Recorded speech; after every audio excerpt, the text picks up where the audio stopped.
Would you like me to introduce Yes, Drew please. Clark then? And I don't know if Drew can hear me. Can you hear us, Drew?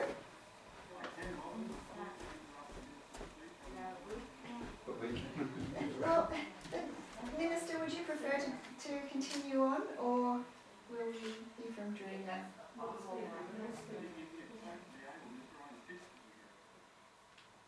Sorry. Drew, thank you very much. I'll keep on going, but we're communicating now across the screen, so you can hear me, I can hear you. I'll continue, and then we'll look forward to your contribution.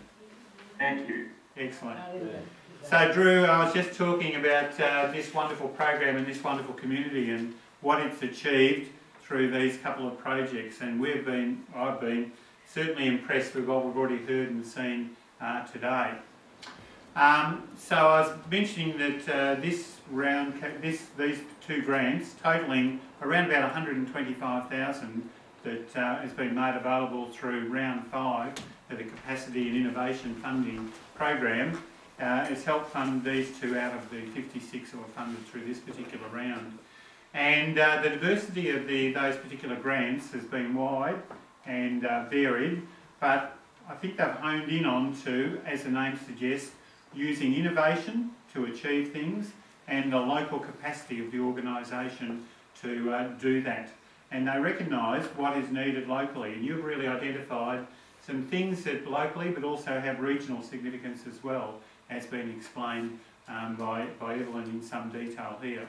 So for Buchan to initiate something of such regional significance and local importance, I think is wonderful, and I congratulate you for it. I'm really pleased that Jim Vivian is also here today, Jim from Gipps TAFE, because the ability for these programs to link in to what Jim has been heading across the region is also terrific. We've been developing a technology-enabled learning centre network across the region, and again we put $5 million, so my department put $5 million towards the establishment of that fund. And we've planned 22 different outlets for such centres. We've already got 18 up and running, Jim, 4 coming, and we're working closely with the Shire about the location of those in some of the places around East Gippsland Shire. And there's a couple we've got earmarked to go into East Gippsland Shire. But 18 of those are already running. But while they are technology-enabled learning centres capable with the facilities there to both deliver and receive programs, the ability for places like Buchan through the technology that you have here to interact and actively participate in those programs has already been proved. And I think you've had some people already connecting with the technology-enabled learning centres. It means that currently we have got, and Jim will correct me if there's further updates on this, but 10 programs currently running right across Gippsland, either initiated by Chisholm TAFE, Advanced TAFE or Gipps TAFE. So the programs are up there running, and you can now have the ability to opt into those, not only at those 22 centres, but at places like Buchan and elsewhere, and even at home on your laptop. So it's the capacity to do that. So Peter Neal, you could enrol in childhood studies or whatever, and there's 10 such programs, and this year, Jim, I think it's 320, I heard the other day, enrolments through those programs already, and growing every day, as is the breadth of program delivery. So therefore, the ability for people in this community to be able to link into that is an opportunity that they've never had before. And the range and the opportunities will be, as I said, never have been so great for people to tap into that. And technology has enabled us to do that, so that's terrific. So your program, the title of which just escapes me, the one... Gippsland Learning Connect. Gippsland Learning Connect is exactly that first one. And I'm really impressed. So the other one, the 180 degrees reflection on the way in which you do things, again, is an invaluable program. We all need to sit back and look at the way of which we've done things and say, can we do it better? Is there lessons to be learned from this? And the ability to do that across the region, again, is one that I think will be invaluable for this community and for the region as well. So I will really want to finally say on that particular point, congratulations to everyone here at Buchan for your initiative in submitting to this particular program, and I was delighted that we'll be able to fund both of those to the collective tune of 125 grand. That's great. And the other good thing that I want to mention too is that there's more, and there is going to be a round 6 this year, and round 6 opens as of now. The round 6 of the Capacity Innovation Fund is going to be about $6.2 million. So it's a significant round on this particular occasion. And so if you look on the website, and Robin will help you and direct you on the website if you need be, but there's all the criteria and the focus for the next round of funding. So I reckon that what you've got here sets you well and truly on the path to putting you in a good opportunity for winning some more dollars well into the future. So it's a great day, Drew, and ladies and gentlemen, a really great day. I'm really pleased to be here in Buchan with Tim to support you in these initiatives, and I know it's going to go from strength to strength. And you know, it has been said that I will be retiring. The timing of that is up to the Premier of the day, but I'm really delighted that I've had the chance to come up here, see 2 of the things that I've been working on for a long time come to fruition, and to all of you, very well done.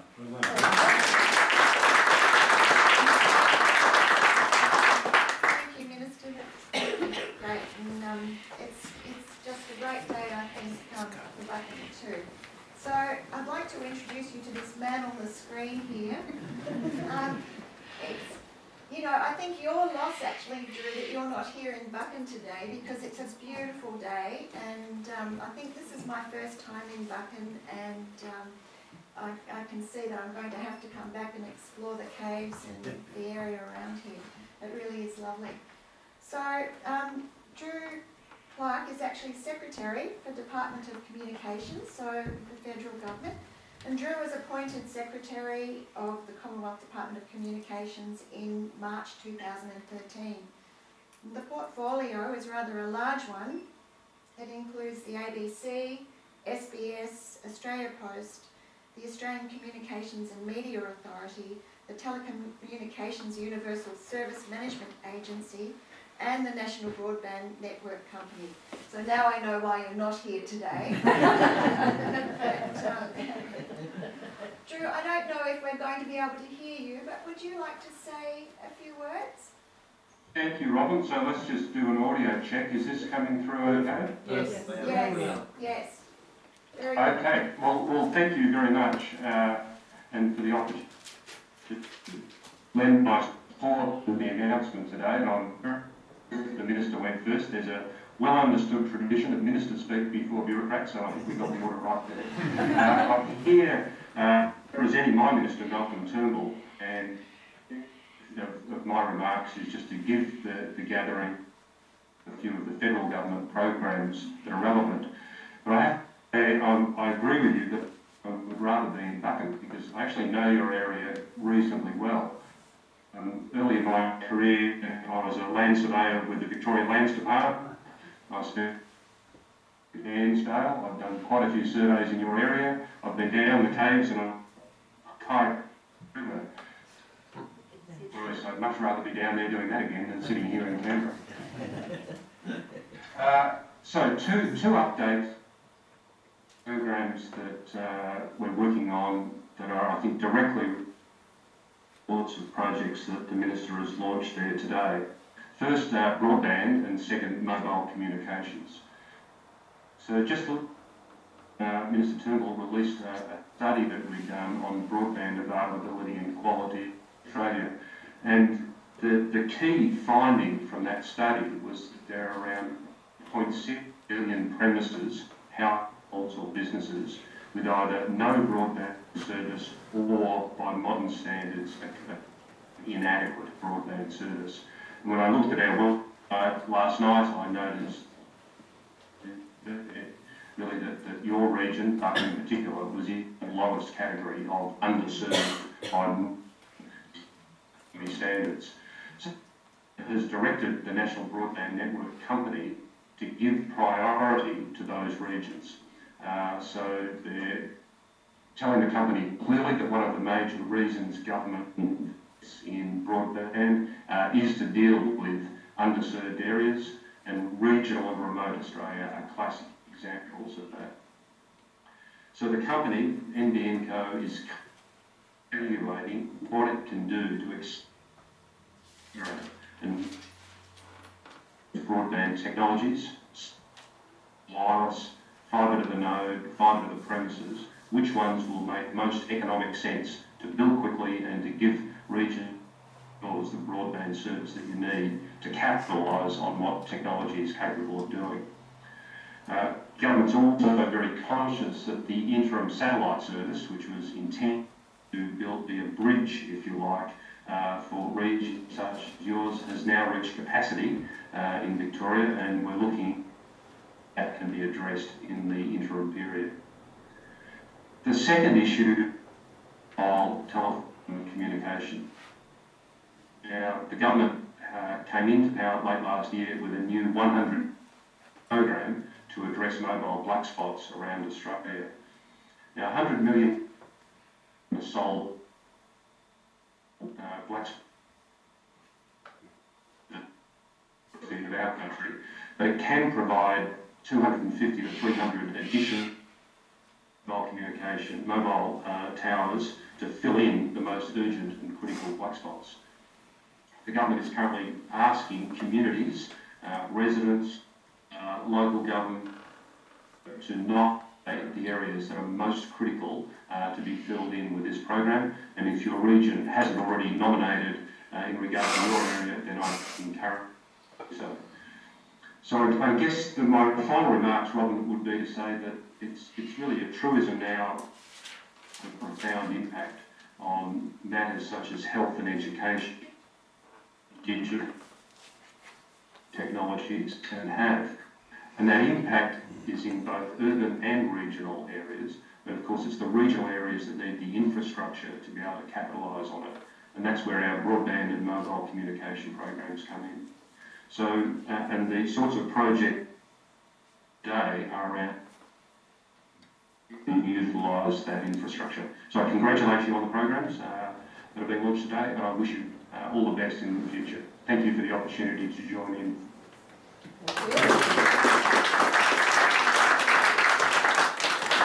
Back to Ed. Thanks. Well, that worked as good as we can get in Buchan, so I was really, really pleased. I was sitting there with my fingers crossed. And yes, really nice to hear that the rural and remote communities are being considered, and they are very important to us, the communications here, possibly even more so than the city. Yes, I agree. And we certainly, if we know how to nominate that we need help, please send me the form. I'll be happy to fill out the nomination and get Buchan on the top of that list. So thank you again, Drew, and I'm glad we didn't turn our video on. Drew could have actually seen us as well, but we would have really, that would have really extended our internet here in East Gippsland. So yeah, but this is better than what we used to have, and things are always getting better and better. So we do appreciate that as well. Yes. Thank you.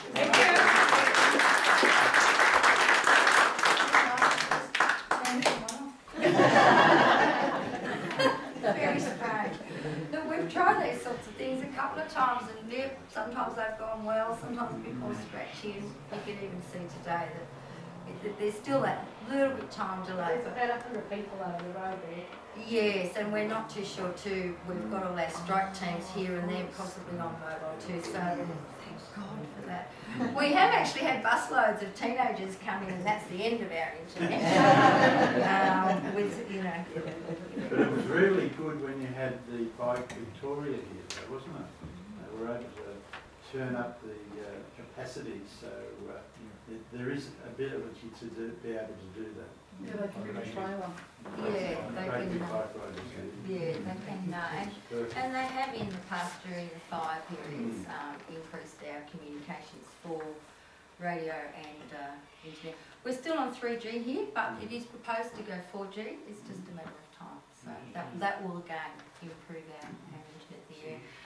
I just want to take an opportunity, and we've sort of talked about where we've taken our projects to date, but also give an opportunity to introduce one of our learners.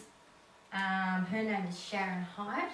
She has just asked to just give a little bit of, in particular, the Learn and Connect project, how she's taken that to her organisation, which is Now Young, and how she's going to be using technology with the students that they work with there. So, Sharon, if you could just give us a couple of minutes, that'd be lovely.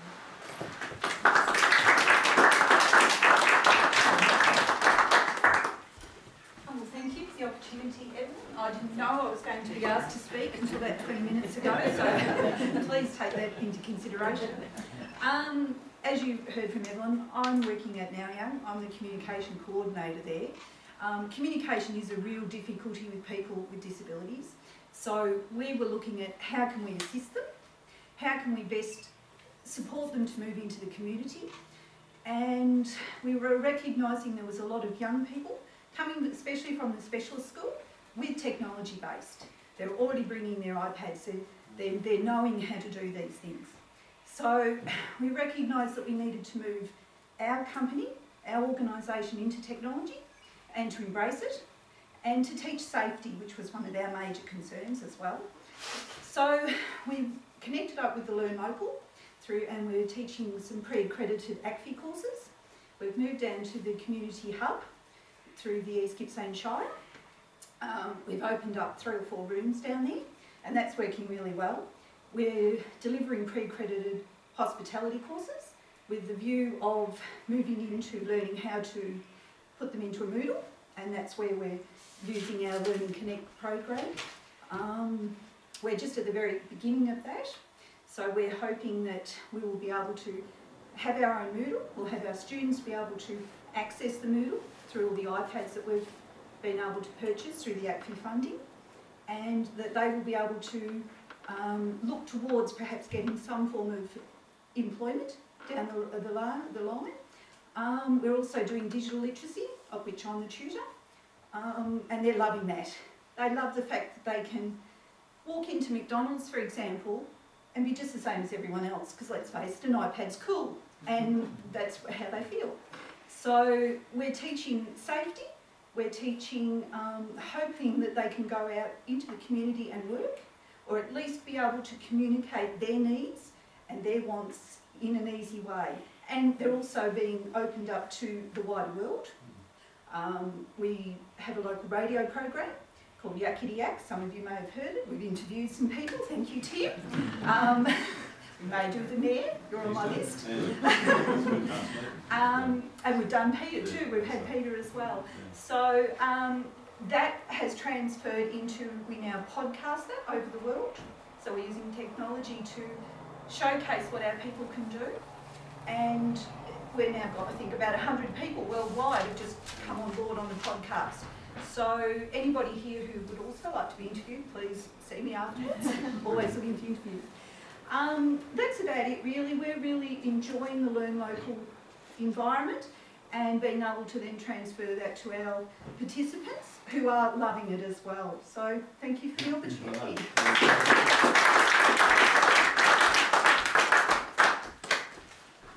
Alright, so we've come to, Suzanne, you're actually concluding our formalities and morning tea. And he hasn't got much time and we need to get a cuppa into these people. Oh, did they have a cuppa before? No, we're going to do it That must now. be so much. Sorry, guys.